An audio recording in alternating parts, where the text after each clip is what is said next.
Hey everybody, welcome to this episode of the Disc Golf Answer Man. This one is from Joseph. Hey, cool daddy, Emac and Robbie Robert McCall. I've noticed that when I practice putting from straddle putting, I'm releasing low a lot if I am further away and need to put power on it. What do y'all recommend to get the disc up to where I'm not hitting the cage?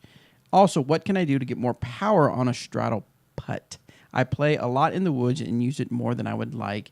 Hashtag can't even drive for show. At least he's honest. That's sad. Yeah. Not only can he not putt for dough, he also can't drive for show. Drive for show. I respect that.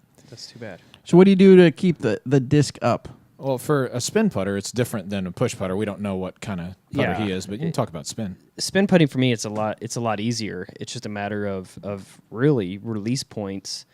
And for me, I like keeping the nose up on the front end of the disc on my spin putts. This way, if I happen to miss just low, I have more of an opportunity for it to go in. And if I'm missing high, it's not going to go too terribly far past. Mm-hmm. So I've always thought spin putting was a little bit more accurate for me. Push putting is great. It works great for some people, but to me, there's more room for error. Mm-hmm. Now, the error may be greater for a spin putt. Learning to spin putt by missing it wide right or wide left, then you're going to have the same putt you have coming back. But if you're confident enough hitting those lines, then you'll be confident enough to make the putts. For sure.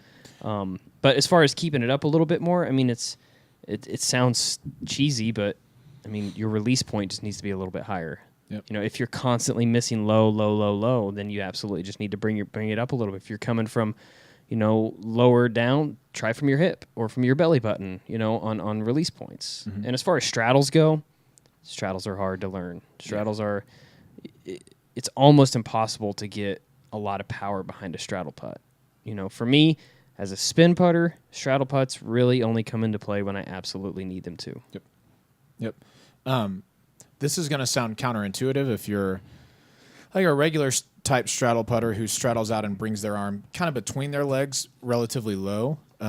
That's kind of what my pull down looks like. And when I'm straddle putting and I'm trying to get a little bit more power, if I'm having trouble hitting the cage low, I won't pull my arm down quite as far. Mm-hmm.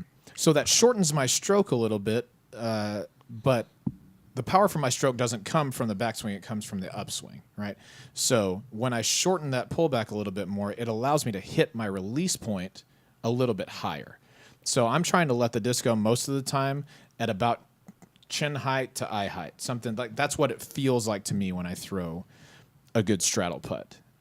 So you may try, if you're more of a push or kind of hybrid putter, you may try shortening your backstroke just a little bit, not a ton, but so that it's easier to get your arm all the way up. It doesn't have to travel quite as far. Mm-hmm.